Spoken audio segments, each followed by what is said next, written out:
ईसा versus दज्जाल।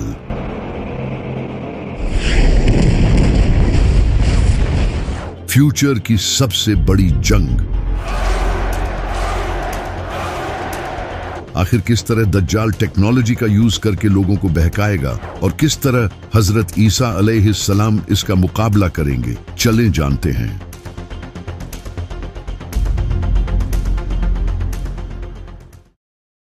जब इमाम मेहदी दुनिया की सुपर पावर्स से लड़ने में बिजी होंगे तो चलो हमारी तकदीर को पाते हैं। तो वहीं दूसरी तरफ खुरासान में सीरिया और इराक के बीच किसी इलाके से दज्जाल निकलेगा। दज्जाल पहले से ही इस दुनिया में मौजूद है। एक दिन नबी सल्लल्लाहु अलैहि वसल्लम ने नमाज के बाद सहाबा से फरमाया कि मेरे पास एक ऐसा शख्स आया जो पहले ईसाई था लेकिन बाद में इसने इस्लाम कबूल कर लिया। इस इंसान का नाम था तमीम दारी। वो अपने 30 साथियों के साथ समंदर में सफर कर रहा था। तभी समंदर में एक खतरनाक तूफान आया जिससे इनका जहाज एक मिस्टीरियस आइलैंड पर पहुंच गया। जब वो लोग वहां पहुंचे तो उन्होंने वहां एक बालों से भरे हुए जानवर को देखा जिसके आगे और पीछे के हिस्से का ही पता नहीं चल रहा था। तो उन्होंने उससे पूछा कि तुम क्या हो? तो उसने कहा मैं अल-जसासा हूँ। इसने उन लोगों को एक जगह जाने का कहा और बताया कि वहां एक इंसान तुम्हारा इंतजार कर रहा है। तो तमीम और इसके साथी वहां पहुंचे और उन्होंने एक बड़े इंसान को देखा जो कि जंजीरों में जकड़ा हुआ था। इसके हाथ पांव सब जंजीरों से बंधे हुए थे। इसने तमीम और इसके साथियों से कहा मुझे बेसान के दरख्तों के बारे में बताओ। तो उन्होंने कहा वो फलों से भरे हुए हैं। तो इसने कहा वो बहुत जल्द फल देना छोड़ देंगे। फिर इसने कहा मुझे गलीली के समंदर के बारे में बताओ। तो उन्होंने कहा कि उसमें बहुत सारा पानी है। इस पर इसने कहा बहुत जल्द वो खुश्क हो जाएगा।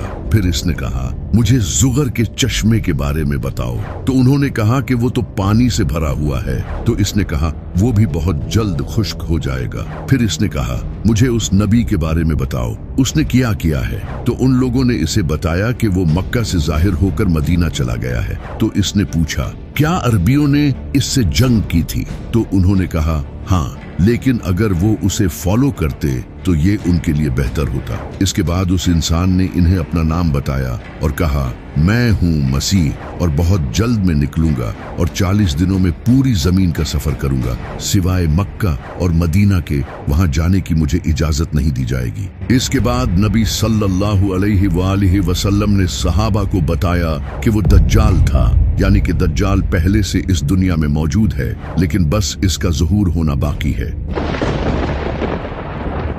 लेकिन सबसे इंटरेस्टिंग बात यह है कि जब दज्जाल ने इन लोगों से पूछा था कि बैसान के दरख्त कैसे हैं, तो उन्होंने कहा कि वो फलों से भरे हुए हैं। तो दज्जाल ने कहा कि वो बहुत जल्द फल देना छोड़ देंगे। बैसान आज फिलिस्तीन के नॉर्थ में एक हिस्टोरिकल शहर है जिसे आज बेट शेयान कहा जाता है। कमाल की बात यह है कि आज वहां आबादी बढ़ने और पानी की कमी की वजह से एग्रीकल्चरल एक्टिविटी कम होती जा रही है, खास तौर पर खजूर के दरख्त जो कि तकरीबन खत्म ही हो चुके हैं। इसी तरह दज्जाल ने कहा था कि गैलीली का समंदर भी खुश्क हो जाएगा। ये समंदर आज इसराइल और फिलिस्तीन के लिए फ्रेश वाटर का एक बहुत बड़ा जरिया है जिसे लेक टाइबेरियस भी कहा जाता है। लेकिन पिछले 50 सालों से इसका वाटर लेवल डेंजरस लेवल तक नीचे जा रहा है। इसराइल की हुकूमत ने कई बार वार्निंग दी है कि क्लाइमेट चेंज और ओवर यूज की वजह से ये खुश्क हो सकता है। इसी तरह दज्जाल ने कहा था कि जुगर का चश्मा भी खुश्क हो जाएगा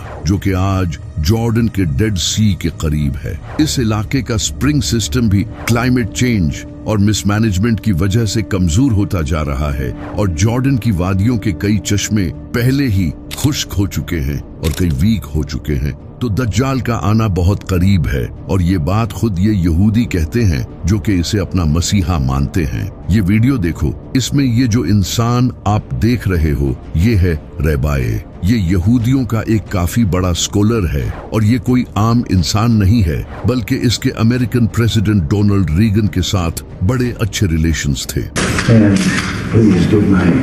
Warmest regards to the Rebbe on this his 86th birthday. ये रेबाए यहाँ नेतन्याहू से बात कर रहा है और इसे कह रहा है कि मसीहा अभी तक नहीं आया है, इसकी आने की तैयारी करो।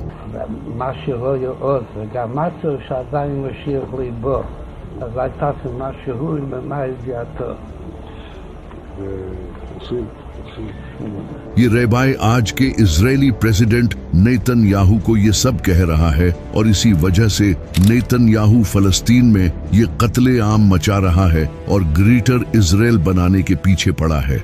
The whole Middle East changes.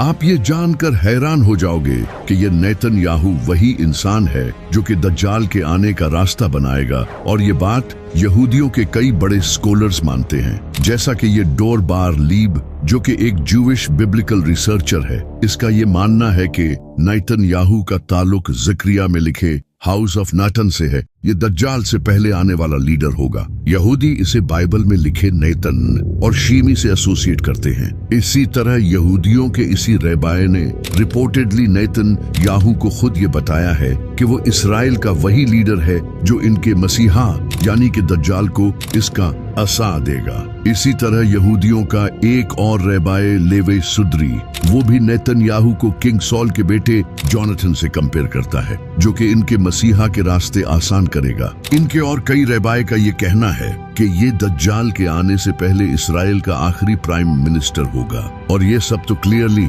इस वीडियो में देख सकते हो कि किस तरह इनका रेबाए इसे क्लियरली कह रहा है कि मसीहा के आने की तैयारी करो। और आज आप खुद देख सकते हो कि किस तरह नेतन्याहू दज्जाल के आने की तैयारियां कर रहा है।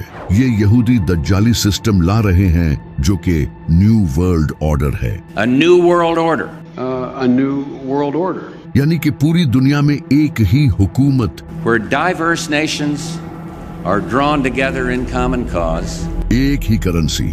We will have the kind of global governance that is necessary to ensure the stability and transparency of markets. और एक ही मजहब होगा जो कि आज होता नजर आ रहा है, जैसा कि इस वक्त अमेरिका पूरी दुनिया को कंट्रोल करने की कोशिश कर रहा है। We are America, second to none, and we own the finish line.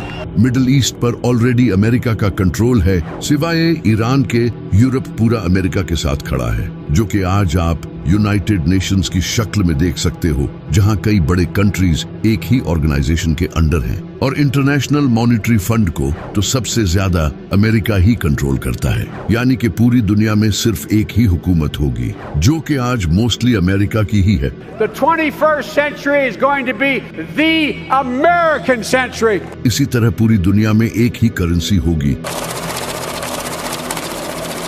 जो कि आज के टाइम में डॉलर है। और हर कंट्री की आज ये मजबूरी है कि इसे डॉलर में ही ट्रेड करना होगा। बड़े से बड़े कंट्रीज जैसा कि रशिया और चाइना भी डॉलर के मोहताज हैं, और इस डॉलर को भी अमेरिका ही कंट्रोल करता है। अगर अमेरिका किसी कंट्री पर सैंक्शंस लगा दे तो एक झटके में उस कंट्री की कमर टूट जाएगी। We're making a fortune with tariffs, $2 billion a day. Do you believe it? I was told $2 billion a day. इस वजह से अमेरिका के खिलाफ कोई खड़ा नहीं होता। इसके अलावा कैश को खत्म करके डिजिटल करेंसी को इंट्रोड्यूस कराया जा रहा है, और क्रिप्टो करेंसी जैसा कि बिटकॉइन को आज पूरी दुनिया की गवर्नमेंट्स एक्सेप्ट कर रही हैं।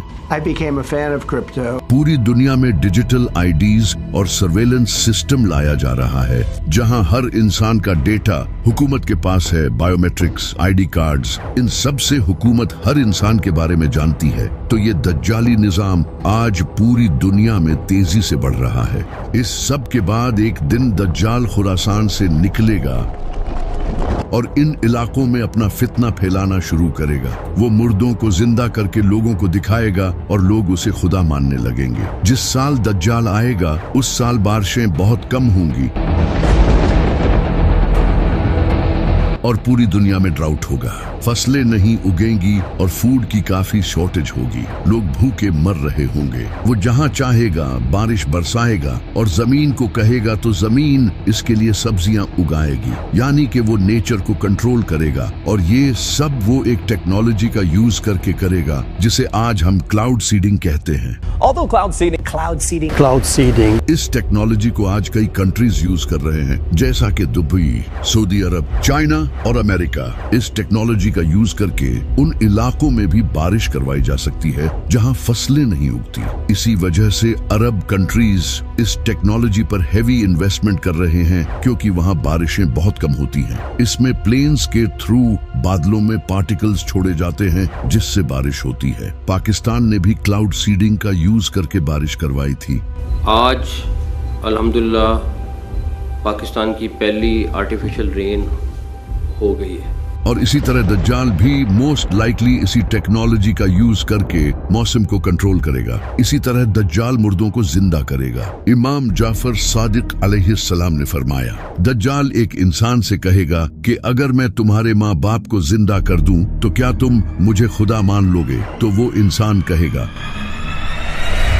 हाँ। इसके बाद दो शैतान इसके माँ बाप के रूप में आएंगे और उसे कहेंगे कि ये तुम्हारा खुदा है, इसे फॉलो करो। तो वो ये सब शायद से EI का यूज करके ही करेगा। जिस तरह आज EI का यूज करके आप किसी भी इंसान का face exact same to same बना सकते हो, और यहाँ तक कि इसकी आवाज भी क्लोन कर सकते हो। इसके अलावा होलोग्राफिक प्रोजेक्शन टेक्नोलॉजी से तो आप किसी इंसान को भी क्लोन करके अपने सामने खड़ा कर सकते हो और इससे बात तक कर सकते हो। आज AI ग्लासेस से ये चीज आपके सामने हो रही है। The next generation of Ray-Ban Meta smart glasses. और इसी तरह रोबोटिक टेक्नोलॉजी भी काफी प्रोग्रेस कर रही है, जिससे फ्यूचर में काफी रियलिस्टिक रोबोट्स भी बनाए जा सकते हैं। लेकिन जो सबसे कमाल की टेक्नोलॉजी है वो है न्यूरोलिंक। Neuralink ये कंपनी ऐसी चिप्स डेवलप कर रही है जिसे इंसानों के ब्रेन में लगाकर उनके ब्रेन की कैपेबिलिटीज बढ़ाई जा सके।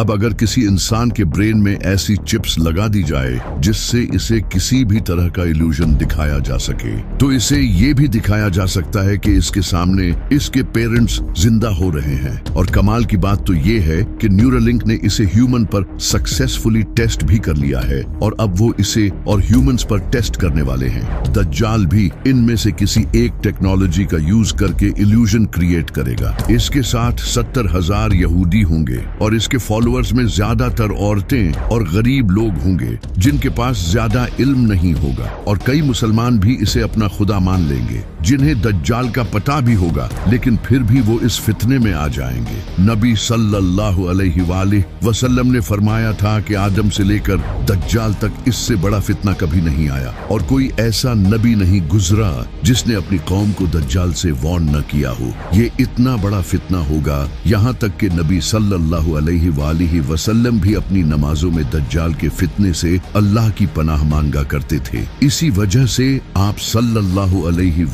वसल्लम ने फरमाया था कि जो भी दज्जाल के बारे में सुने वो इससे दूर रहे, क्योंकि अगर कोई इंसान खुद को मोमिन समझकर इसका मुकाबला करने भी आया तो फिर भी वो इसके साथ मिल जाएगा। ये इतना बड़ा फितना होगा क्योंकि इसके पास भी अपनी जन्नत और दोज़ख होगी। इसकी दोज़ख हकीकत में जन्नत होगी और जन्नत हकीकत में दोज़ख होगी, यानी कि ये एक इल्यूजन होगा जो कि वो होलोग्राफिक प्रोजेक्शन और AI टेक्नोलॉजी का यूज करके दिखाएगा। दज्जाल के इस फितने में लाखों लोग आने लगेंगे और वो पूरी दुनिया में हर जगह जाएगा सिवाय मक्का और मदीना के। वहाँ वो एंटर नहीं हो पाएगा क्योंकि ये पाक जगहें हैं। नबी सल्लल्लाहु अलैहि वसल्लम ने फरमाया, दज्जाल हवा की तरह तेज सफर करेगा।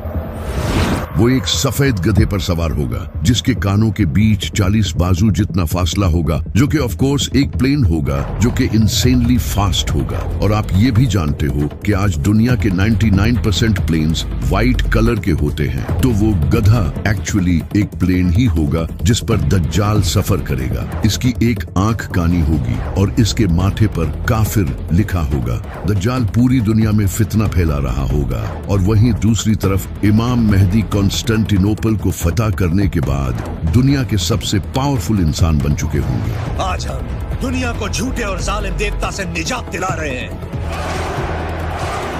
तभी उन्हें खबर मिलेगी कि दज्जाल ने मुसलमानों के घरों पर कब्जा कर लिया है, तो इमाम मेहदी अपनी फौज के साथ फुल स्पीड से सीरिया की तरफ जाएंगे।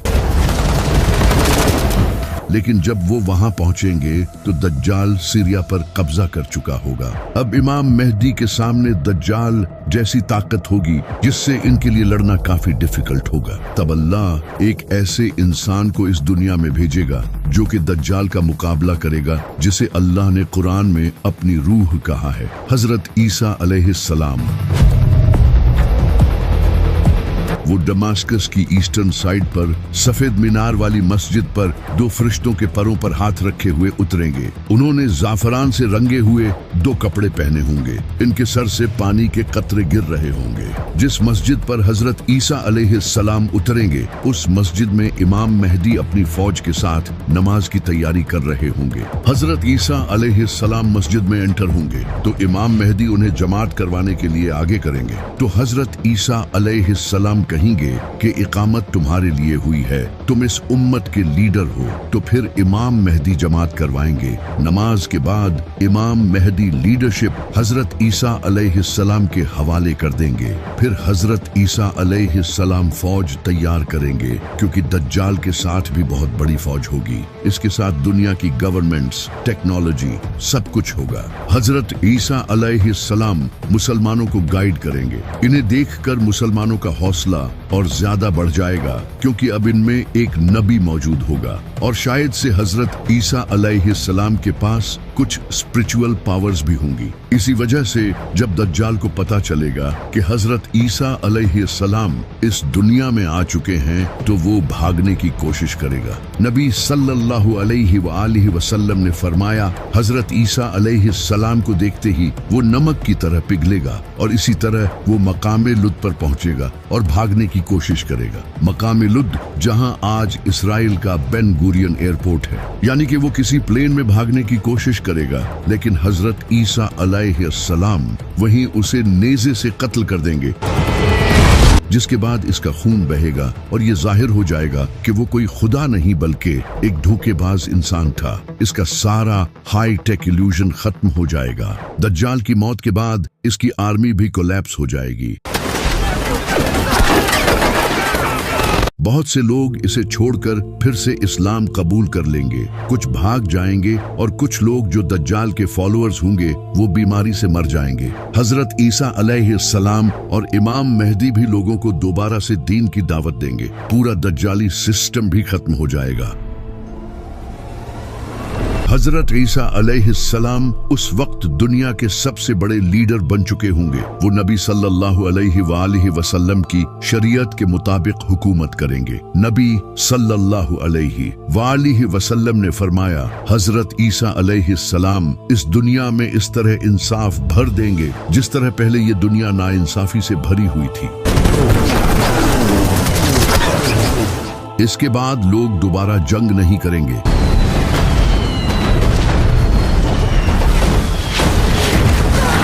दुनिया के डिफरेंट कंट्रीज और रिलीजन्स के दरमियान नफरत खत्म हो जाएगी, क्योंकि हजरत ईसा अलैहिस्सलाम क्रिश्चियनिटी को भी खत्म कर देंगे और तब सिर्फ इस्लाम ही पूरी दुनिया में होगा, जिसका जिक्र हमें कुरान में भी मिलता है। यहूद व नसारा हजरत ईसा अलैहिस्सलाम को कबूल कर लेंगे और उन्हें फॉलो करेंगे। हजरत ईसा अलैहिस्सलाम सुअर, शराब और दूसरी चीजों को हराम कर देंगे जिन्हें लोगों ने हलाल समझा होगा। इस वक्त हजरत ईसा अलैहिस्सलाम के पास दुनिया भर की दौलत होगी जो कि वो सारे इंसानों में बांट देंगे। ज़कात लेने वाला कोई नहीं होगा। गुर्बत खत्म हो जाएगी। जमीन फसल उगाना फिर से शुरू करेगी। नबी सल्लल्लाहु अलैहि वसल्लम ने फरमाया, भेड़िया बकरी के साथ रहेगा और बच्चा सांप के साथ खेलेगा, लेकिन वो इसे नुकसान नहीं पहुंचाएंगे। हर तरफ खुशहाली होगी। इमाम मेहदी भी हजरत ईसा अलैहिस्सलाम के साथ होंगे। वो अपने ज़हूर के बाद सिर्फ 7 या 8 साल तक ही इस दुनिया में रहेंगे, लेकिन हजरत ईसा अलैहिस्सलाम के नज़ूल के कुछ ही टाइम बाद इमाम मेहदी की वफात हो जाएगी। हजरत ईसा अलैहिस्सलाम इनका जनाजा पढ़ेंगे और इन्हें मदीना में दफन करेंगे। इमाम मेहदी की वफात के बाद हजरत ईसा अलैहिस्सलाम उम्रा और हज दोनों करेंगे। ये सब कुछ सही चल ही रहा होगा कि तभी अल्लाह याजूज माजूज को आजाद कर देगा।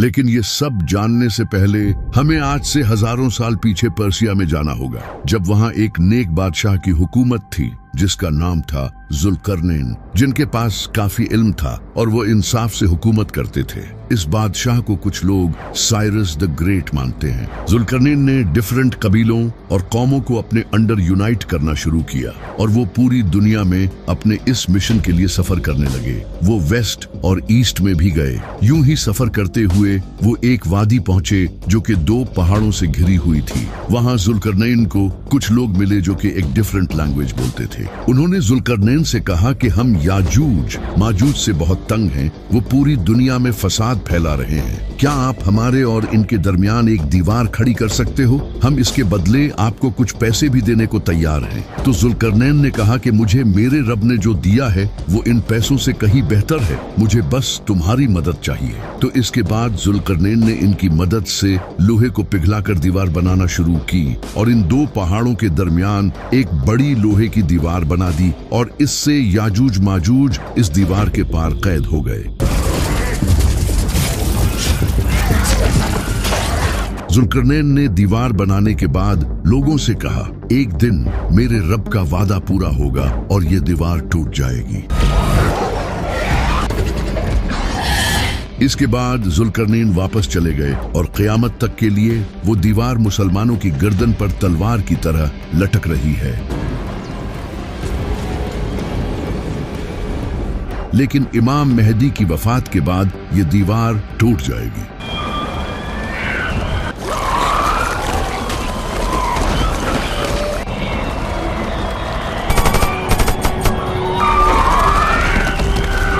अल्लाह हजरत ईसा अलैहिस्सलाम से कहेगा कि मैंने याजूज माजूज जमीन पर छोड़ दिए हैं,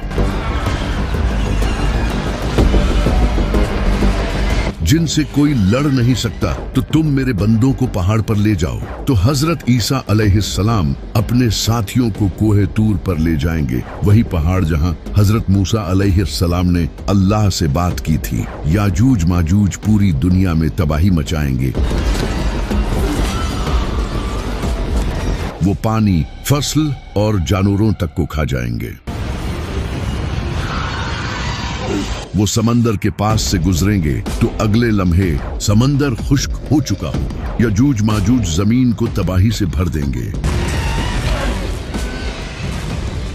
दूसरी तरफ हजरत ईसा अलैहिस्सलाम अपने साथियों के साथ पहाड़ पर ठहरे होंगे। वहां उन्हें भूख प्यास का सामना करना पड़ेगा। तो हजरत ईसा अलैहिस्सलाम अपने साथियों के साथ अल्लाह से दुआ करेंगे और अल्लाह इनकी इस दुआ को कबूल कर लेगा। इसके बाद अल्लाह याजूज माजूज की गर्दनों में ऐसा कीड़ा पैदा करेगा जो कि इनकी गर्दनों में सुराख कर देगा। इससे एक ही रात में इनकी मौत हो जाएगी और पूरी जमीन इनकी लाशों से भर जाएगी। इसके बाद हजरत ईसा अलैहिस्सलाम दोबारा अल्लाह से दुआ करेंगे तो अल्लाह लंबी गर्दनों वाले परिंदे भेजेगा जो कि इनकी लाशों को उठाकर कहीं दूर ले जाएंगे, जिससे पूरी जमीन साफ हो जाएगी। इसके बाद इंसानियत का एक नया दौर शुरू होगा। हजरत ईसा अलैहिस्सलाम शादी करेंगे और इनके बच्चे भी होंगे। इसके बाद इनकी वफात हो जाएगी और उन्हें नबी सल्लल्लाहु अलैहि वसल्लम के बिल्कुल साथ मदीना में दफन किया जाएगा।